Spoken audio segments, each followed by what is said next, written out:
We're going here. There you go. Alright, Vanity's gonna get in here. Look, guys. For all I've gone through in my life and all the things I've seen, I've been around 60 years. And all the things I've seen are just unbelievable. Unbelievable. So one of the, I could talk about a lot of things, but one of the things I really want to talk about is trees. Now, I talked about this earlier in some earlier videos, and you new subscribers, you should go back. You should go back to some of those old videos, and so you. But if you don't want to go back, I'm going to tell you about them now, in case you're lazy. I believe that trees are jellyfish that walked up on the land. They do the same thing that jellyfish do. They're no different. They do the exact same thing. Trees eat meat. And now, when you think of, trees don't eat meat, yes, they do. Yes, trees eat meat. If you don't believe me, have you ever seen a Venus flytrap? Or one of those funnel plants that'll suck insects down into the funnels and just eat them?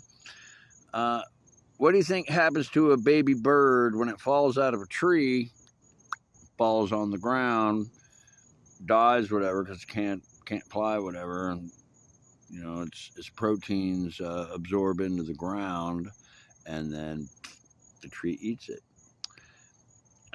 Trees will murder each other. I can prove all this. Trees wage war on each other. They do, especially if you don't believe me. Go look up the Florida holly. There's some vicious. Some vicious trees. They call them weeds, but I tell you what, they get as big as trees. I mean, they're not a nice. But definitely, trees are related to jellyfish, and they do the same thing as jellyfish do. So I'm pretty sure they're related, just like shrimp and crabs and all them guys, lobsters and all them guys are related to spiders and scorpions. They're cousins. They're cousins. One lives in the water, one lives on the land. And I've seen them both, and they all do the same thing. They all do the same thing. So if you don't believe that a tree is a jellyfish, well, let me explain it to you. I need tobacco because it's the only thing that keeps me from committing suicide. So if I had magical gloves and I could pull a jellyfish out of the water, if I could pull a jellyfish out of the water and hold it up in front of you, and then I had another magical glove on the side and I put on a tree and pull a tree right out of the ground, whatever, and look at what you're looking at. You're looking at the same damn thing. On the tree, you got tentacles there. Oh, I'm sorry. Roots.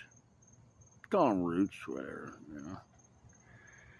And then on the jellyfish, when you got him up there, what's he got under his body? And then roots or tentacle. What's the word do we use here? But they both look pretty much the same, don't they?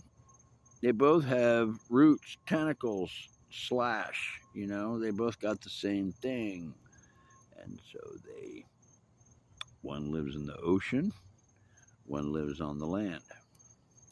Now, I know what you're thinking now. Oh, that's just coincidence. No. Well, let's keep going. Because I ain't done yet. Let's talk about the way they reproduce sexually. Let's talk about sex, all right? Because sex is always a fun topic to talk about. I know, I don't like talking about it. Well, they both do the same thing. They both do the same thing.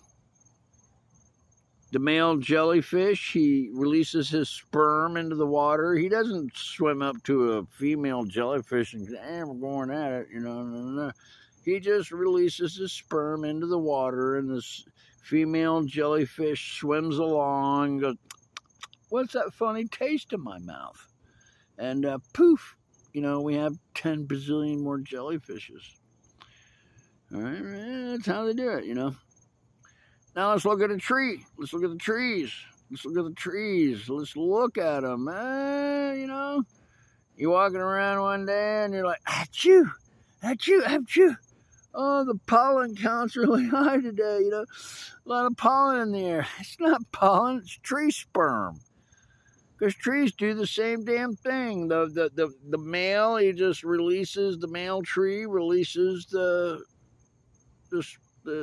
you can call it pollen, but it's fucking tree sperm. And he releases it into the air, floats over to the next tree, and next thing you know, you got a bunch of trees. You know, they're doing the same damn thing. Now let's look at them. Back to the magic gloves, you know, when you look at their bodies, you know, the jellyfish, it has a bubble head kind of deal. And that helps it float through the water. It helps the currents because they just ride with the currents. And they have their own functional power to move, whatever. But mostly they just ride along like the rest of us. And, you know, just, you know, this is life. Now, on the land, the trees, they created, you know, branches and leaves and whatnot so that when the wind blows through, they don't get blown over. If trees were shaped like jellyfish on land, then they'd get blown away like a tent or a you know or one of your umbrellas or something on the beach. It would just get blown away, you know. So the trees create passages through, so the wind will blow through, and then that way they can hold on to the ground. When you're looking at a tree, you're not looking. When you look at a tree and you say, oh, look at the top of that tree, you're not looking at the top of the tree, you're looking at its butt. The face of the tree is down on the ground, sucking up nutrients. They eat meat. When us Europeans, and I hate to use the word white guys, you know, because maybe I'll get called a racist, whatever. Democrats. When us white people came here, Europeans came here to, you know, America, whatever, the first thing the Indians who felt sorry for us said, what you do is you go catch some fish, put a fish in the ground. I learned this in like 5th grade. You know, in like 5th grade, they used to teach us this. You put a fish in the ground, you bury a fish in the ground, you put a corn kernel on it, and poof, you get the biggest corn plant you ever saw in your life. This is pretty much why we feed the whole world, is because the Indians taught white guys or Europeans. I shouldn't make videos where I'm drinking beer, but that's all right. Because I like drinking beer and I like being a European descent. I'm an Aborigine. I'm an American nomad. That's what I am. I'm an American nomad. Aborigine sounds really cool, though. I mean, if I find out later that I can call myself an Aborigine, I'm going with nomad now. But if I can get away with Aborigine, fucking that'd be cool as shit, man. I promise I won't do the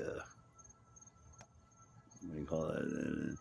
I know a lot of people don't like it when white guys do the hair thing, whatever. Even though we invented that. All right. Love the one you're with. And remember what I said about the trees. Trees will eat you. All you have to do is lay down underneath one for too long and it will eat you. And the little baby ones, little baby plants, they move much faster than the big ones, kind of like children. If you don't believe me, just go look this stuff up. Do a little research. Love the one you're with. Talk to you guys later. I got a lot to tell you. I have hired somebody to go down the road with me, and it's a female. It's a girl. Because I want, everybody. I don't want people saying, "Oh, he's misogynist." So I've hired a female to help me go down the rail. She'll be here soon. Love the one you with.